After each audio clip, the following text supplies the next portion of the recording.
Hello, welcome everyone. Thank you for joining me. The topic of the project that we will discuss today is animals. We will focus in depth on animal, human, and environmental interactions. So, before our project commences, I'd like to take the time to put together a Word document. So, this will give the parents and the students an opportunity to fully engage in the subject and the activities while they're in school as well as out of school.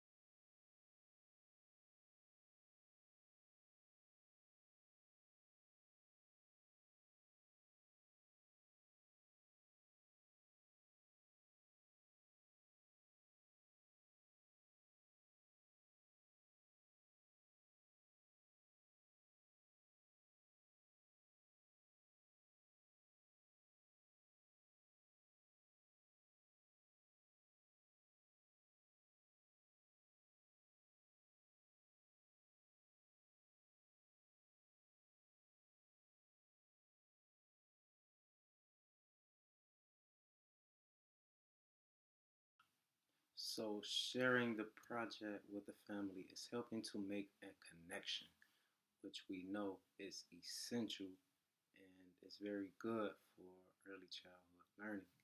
Another reason why I will send a letter home for this project or any projects that the children will be working on is because they're studying animals and that's a learning opportunity.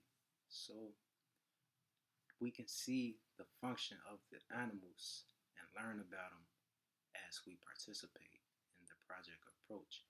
Several functions of animals are their use as service animals.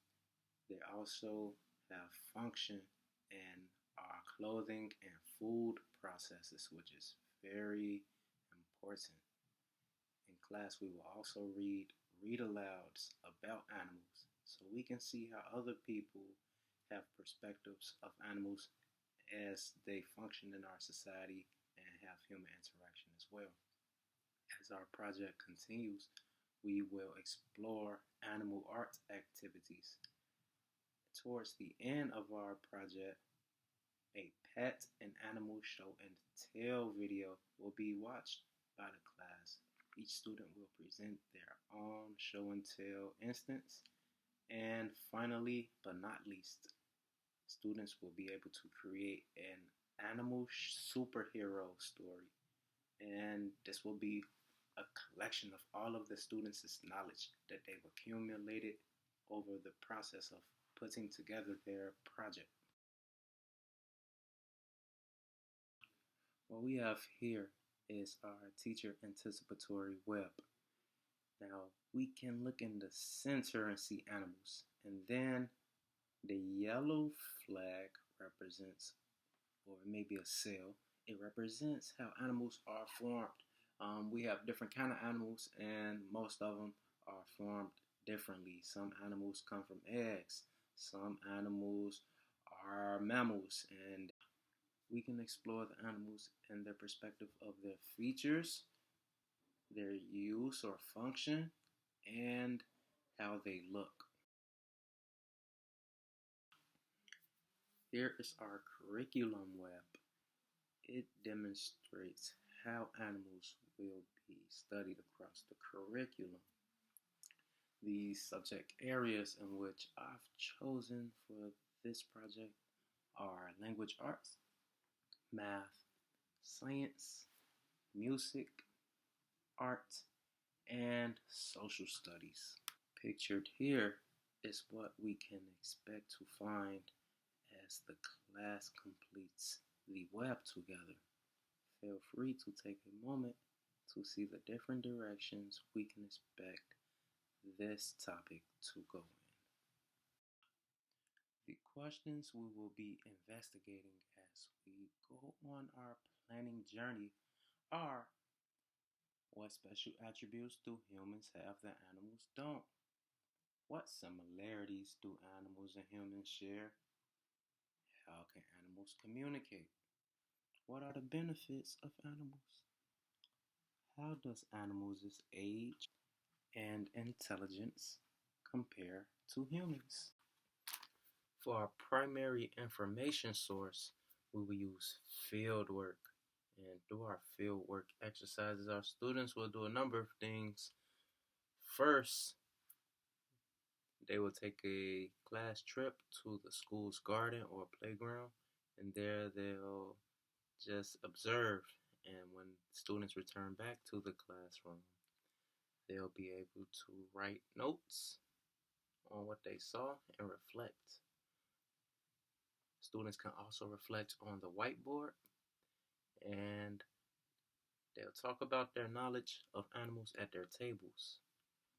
On the next day, the students will discuss the similarities that animals and humans have, and they will draw those similarities on pictures. Such similarities are things like arms, legs.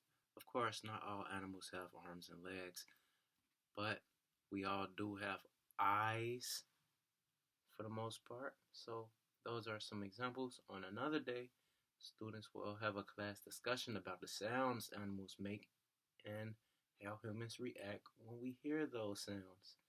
Students will draw the animal sounds or the onomatopoeias next to the coloring of their animal.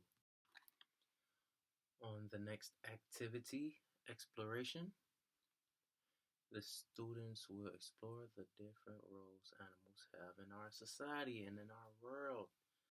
We'll look at emergencies. We'll look at service animals. We'll also see how animals fertilize the land, how animals take part in our food processes, like providing milk, and also how animals play a huge part in transportation. We will also look into taking a field trip to a local ranch or farm. Some of the resources that our students will be using, first and foremost, are their parents. Okay.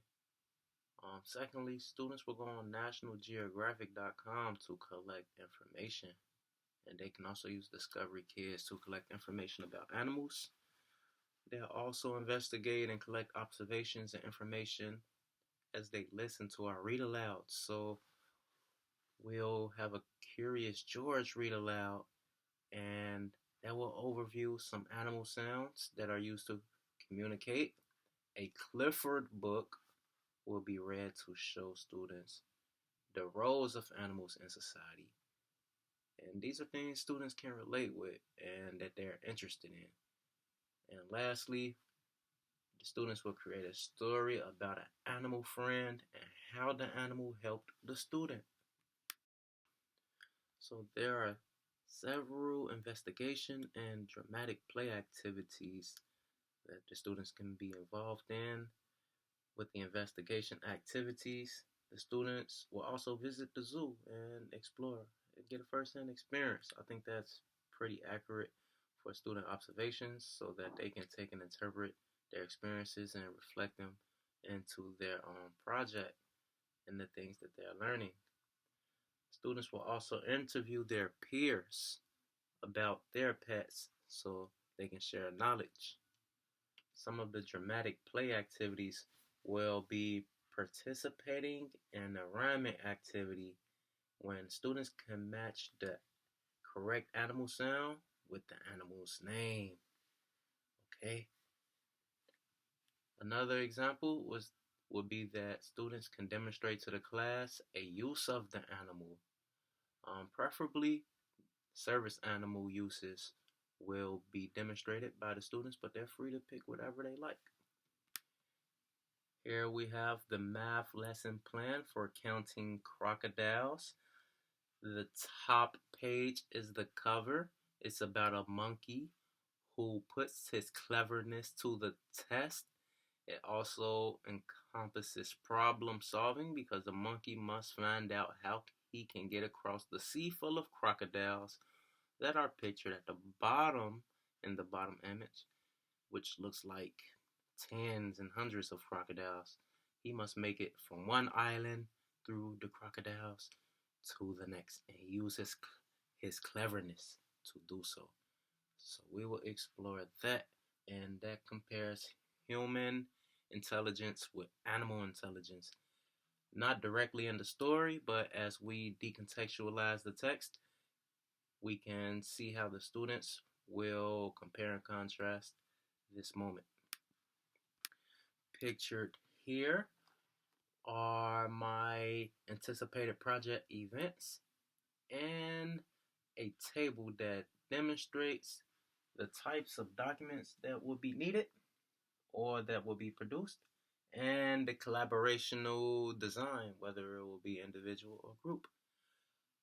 Thank you all for joining me, and I hope you all enjoyed my presentation.